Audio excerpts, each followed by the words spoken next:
Imagine this. It's the last night of October, 2000 years ago. Your family has doused the hearth fire, left bread and berries by the door, not for neighbors, but for the ones who walked this earth long before you. Beyond the fields, a single great bonfire burns on the hill, the only light meant to keep the wandering dead from finding their way inside. Tonight isn't about costumes or candy. Tonight is Samhain, the night the veil opens.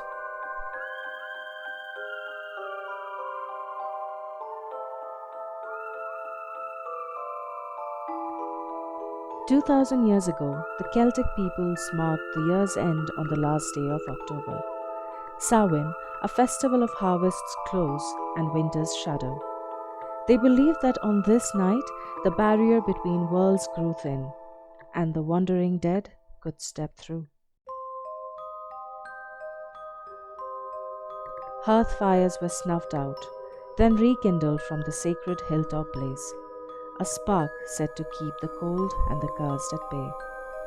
Farmers led their cattle between twin flames, hoping to burn away sickness before winter. Families left offerings at their doors. Some wore animal skins to confuse the spirits that drifted near.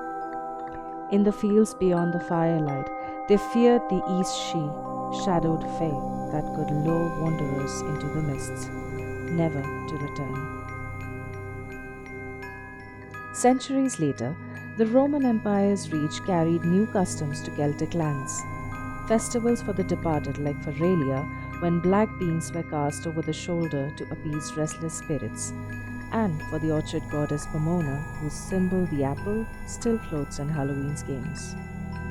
By the 7th century, the Christian Church sought to sanctify the season, moving All Saints' Day to November 1st. The night before became All Hallows' Eve, and the ancient bonfires burned on beneath a new name.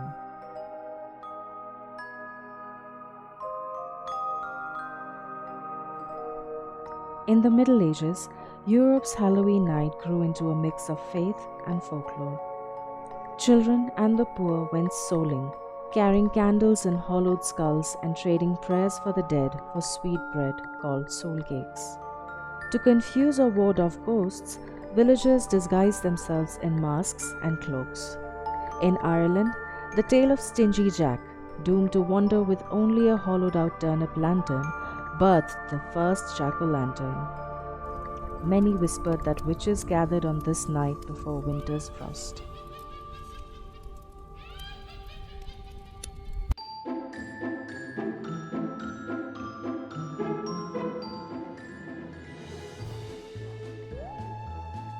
In colonial America, Puritan towns shunned Halloween as devil's work, leaving it to linger mostly in immigrant pockets. By the 1800s, Irish and Scottish newcomers carried their old customs across the ocean. By the 1920s, Halloween's tricks turned rowdy. Wagons overturned, windows soaked, even livestock herded into schoolhouses. Communities encouraged organized trick-or-treating to tame this mischief, and by the mid-20th century, the candy industry lit the path for the Halloween we know today. From fires meant to guard the living, to lanterns guiding children from door to door, the heart of Halloween endures. Even now, on October's last night, we keep a sliver of that ancient truce.